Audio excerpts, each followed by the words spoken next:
paz, seja bem-vindo. A nossa conversa de hoje é sobre o amor. Não sobre o amor fraternal ou o amor materno, sabe? Mas aquele amor paixão, aquele amor de casal.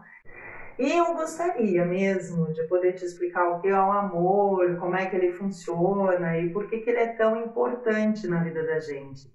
Mas, meu caro ou minha cara, desde que o Platão falou sobre isso há séculos antes de Cristo, a gente vem vindo nesse debate do que é o amor e ninguém nunca chega a lugar nenhum. O que acontece é que quando a gente começa mesmo a pensar sobre o que é o amor, surge um monte de dúvidas na cabeça da gente que até hoje muitas não têm uma resposta definitiva, são só especulações. O que seria esse amor? O amor seria alguma coisa instintiva ou ele é uma ilusão necessária para que a gente não se perca na dor da solidão, como disse lindamente o Caio Fernando Abreu?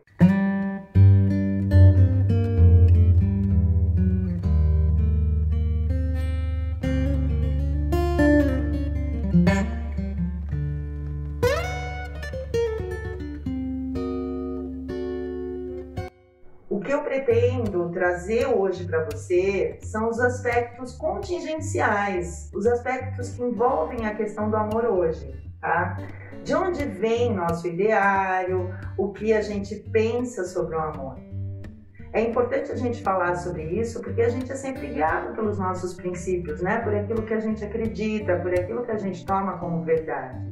Por exemplo, se você acredita em almas gêmeas, você vai se destinar a procurar a sua outra metade. De alguma forma, você sempre vai se comportar em função disso. E mesmo que você se frustre muito, você vai continuar buscando a sua alma gêmea porque você acha que isso tem sentido, isso tem fundamento. A forma como a gente vai reagir, vai se comportar quando a gente está amando, vai depender muito do que a gente acredita ser o amor.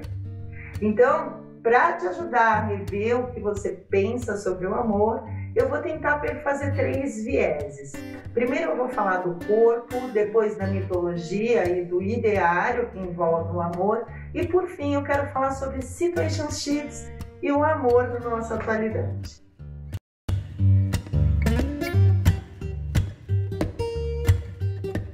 Você já sabe que como este é um vídeo de estudo para os psicólogos que me acompanham, eu vou deixar as referências que eu usei lá no fim do vídeo para caso você queira saber mais sobre o assunto, tá?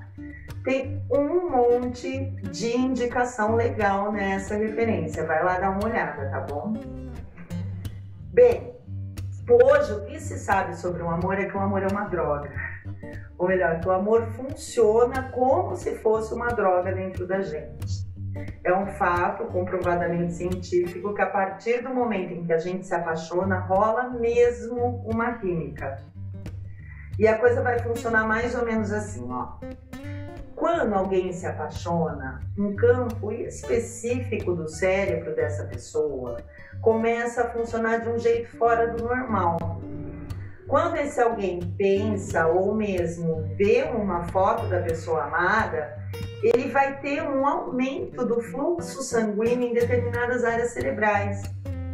E quando isso acontece, o nosso funcionamento cerebral vai funcionar de uma forma diferente, porque pensar, ver ou estar com a pessoa amada vai mexer com a concentração de uma série de neurotransmissores e de hormônios dentro da gente.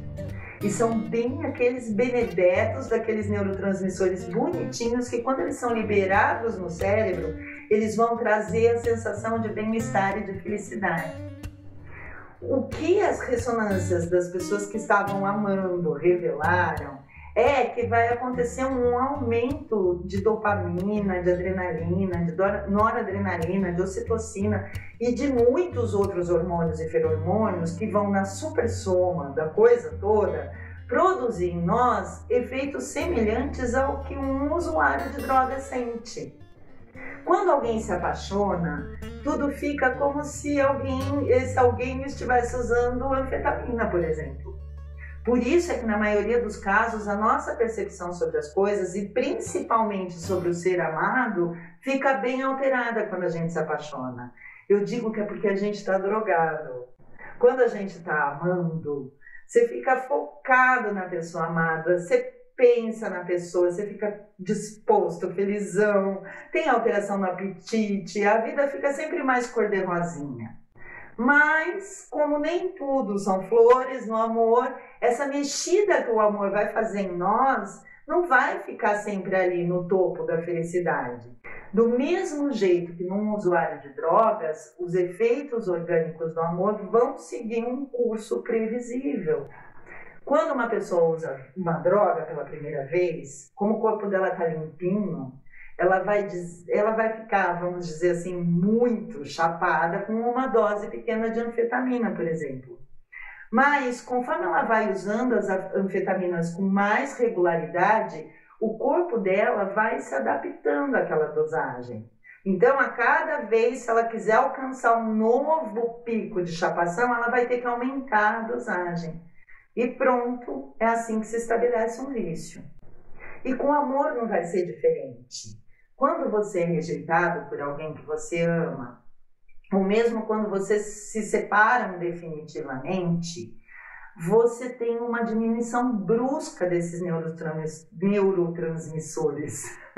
Isso talvez explique uma parte da nossa sofrência, da dor psicológica que a frustração amorosa causa.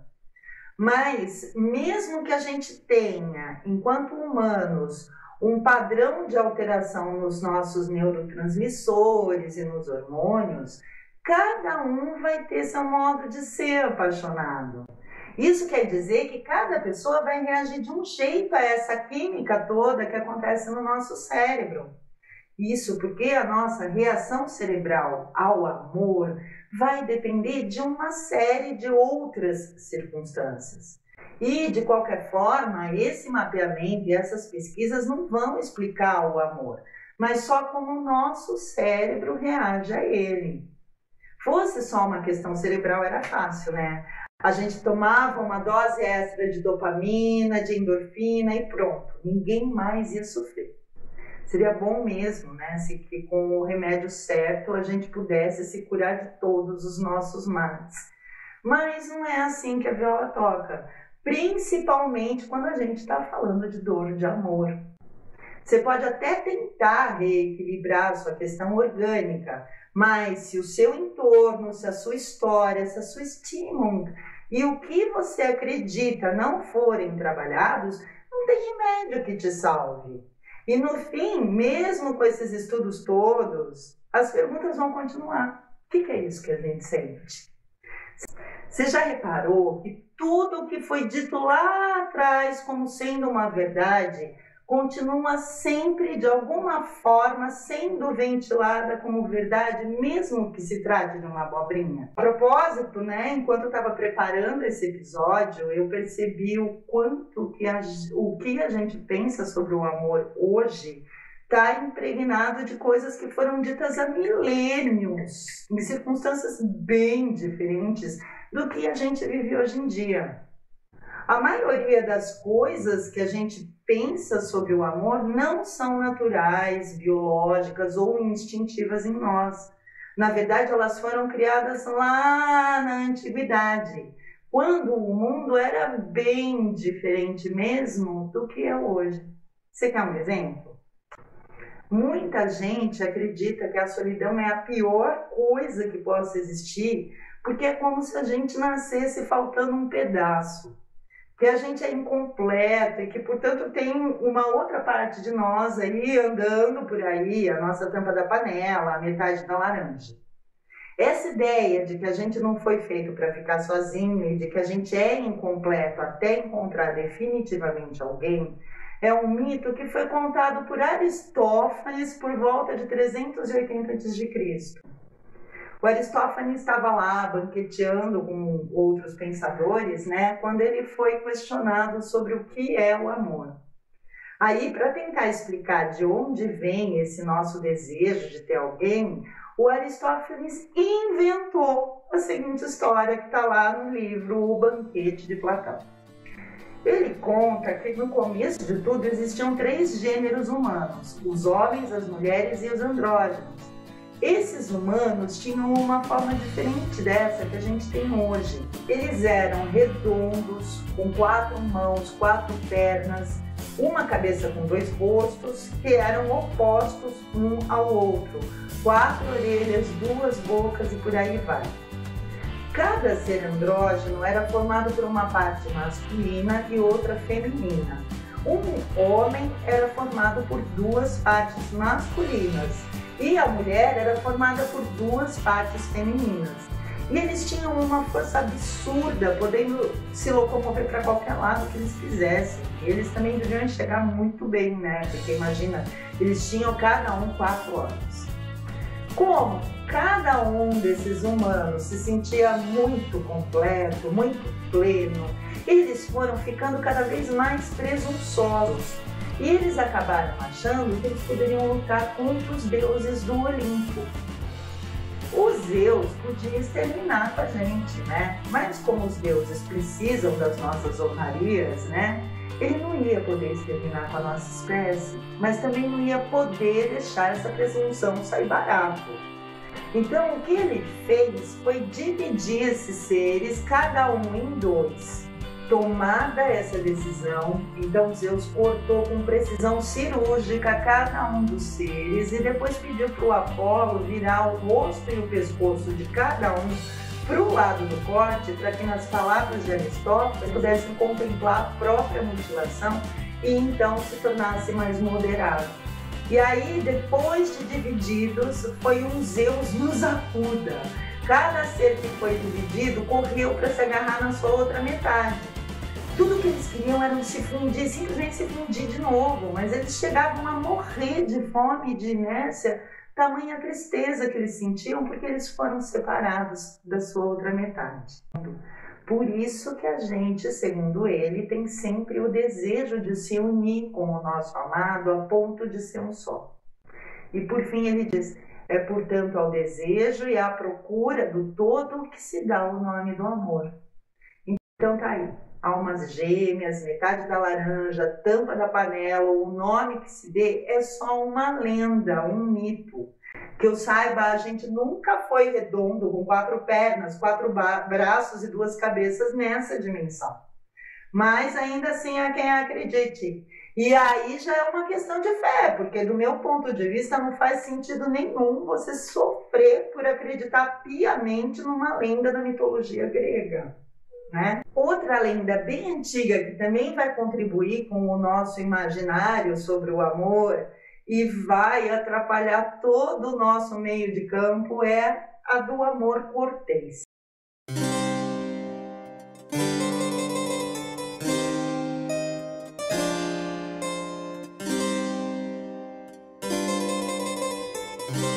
Eu acho muito importante falar sobre essa ideia que a gente ainda traz, porque eu vejo claramente que é esse ideário, são as concepções de amor do século XII que vão dar fundamentação para os relacionamentos abusivos hoje. Tanto do ponto de vista da vítima como do agressor, os comportamentos que vão se estabelecer na relação, eles estão completamente vinculados a uma ideia de amor do século XI e do século XII. Sabe aquela ideia que muita gente tem de que o amor só é amor se for sofrido, se tiver dor? De que a gente tem que suportar tudo em nome do amado, em nome do amor? Soa até estranho, né, falando assim, né, pensar que o amor é uma coisa sofrida e que o ser amado deve permanecer num pedestal. Mas sim, é dessa ideia que muita gente se nutre quando o assunto é amor. Essa história de que o amor é sofrimento e de que a pessoa amada deve ser colocada num pedestal como um ser divinizado tem suas origens lá na Idade Média, com uma coisa que mais tarde a gente chamou de amor cortês.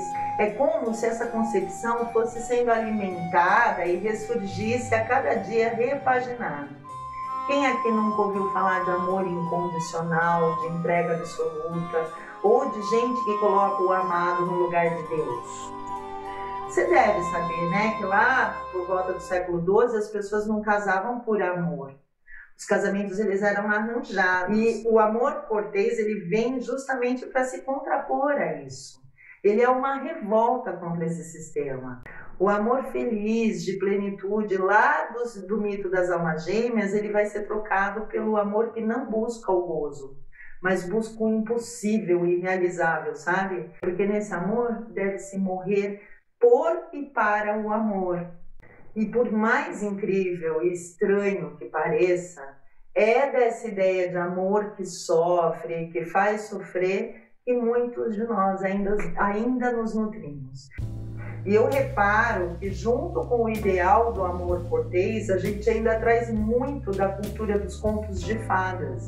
Ainda tem muita gente sofrendo porque está em busca do príncipe salvador ou da princesa vulnerável, frágil e dependente. O felizes para sempre ou até que a morte nos separe ainda tem um peso muito grande sobre nós.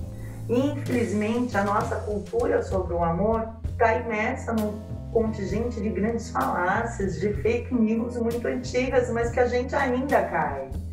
Essas ideias de química infalível, né, de almas gêmeas, de um amor até a morte, de felizes para sempre, geram um sofrimento até em quem não concorda com tudo isso. Porque elas mantêm no senso comum uma ideia de que quem não cumpriu esses quesitos é uma pessoa infeliz. Complicado, né? Principalmente nessa era que a gente tem vivido, a era das situationships, como um paciente querido me ensinou esses dias, né? Para quem não sabe, situationships é o nome que se dá para aqueles relacionamentos que não são bem um relacionamento, sabe? Ficar sem compromisso, um meio termo entre namoro e amizade, sem muito envolvimento emocional, sem compromisso a longo prazo, sem muita presença da pessoa, né? É um jeito muito fluido, um produto da era do amor líquido, como diria o Bauman, que eu falei lá no episódio 28. A propósito, se você não viu e tem interesse nesse tema, dá uma olhada lá, porque aquele 28 e esse 70 estão se complementando, tá? E além das situationships, hoje a gente tem visto surgirem muitas outras formas da gente se relacionar que são completamente desvinculadas desse ideário todo que eu falei até aqui. E isso tudo pode ser fruto do individualismo, das mudanças tecnológicas, enfim, de toda uma série de contingências que estão se colocando como reais. E eu acredito que se a gente quiser se relacionar sem muito sofrimento, talvez a gente precise reaprender o que é o amor, rever mesmo o que a gente tem trazido como verdade para que a gente possa se adequar ao tempo como ele se apresenta. É difícil chegar numa conclusão boa quando o assunto é amor romântico. O amor romântico, do meu ponto de vista, obriga a gente a ser para alguém, a viver em função de alguém.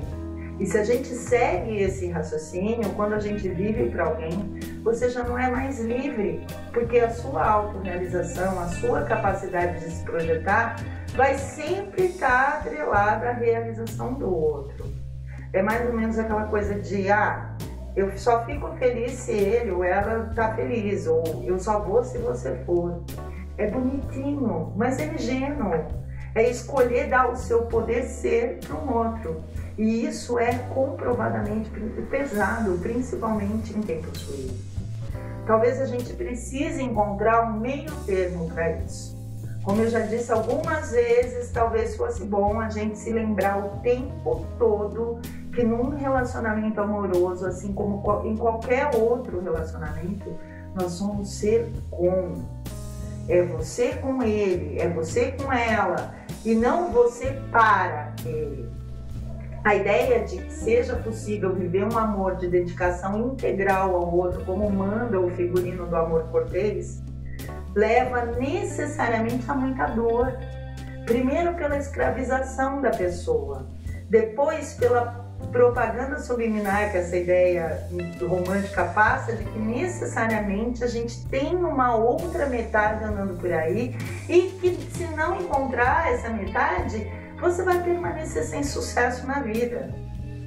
Tem uma frase do Raul que, se a gente olhar bem, dá o segredo do sucesso sob o meu ponto de vista. Ele diz: amor só dura em liberdade. Isso quer dizer que o amor só pode crescer onde o indivíduo possa florescer, onde ele possa escolher por si, se valorizar e se adequar ao outro, que por sua vez também deveria ser capaz de escolher a si próprio e de se valorizar. Se um dia a gente conseguisse superar esse poder que esse ideal romântico tem sobre os nossos sonhos, se a gente conseguir diminuir as nossas expectativas quanto à dedicação total do outro, talvez a gente venha a sofrer menos com as nossas dores, com os nossos amores e com a nossa solidão, tá? É isso, um beijo grande, eu espero que você tenha gostado. Até a próxima.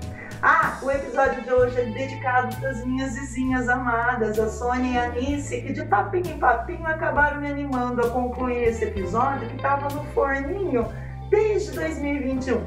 Obrigada, meninas. Obrigada, gente. Beijo. Tchau.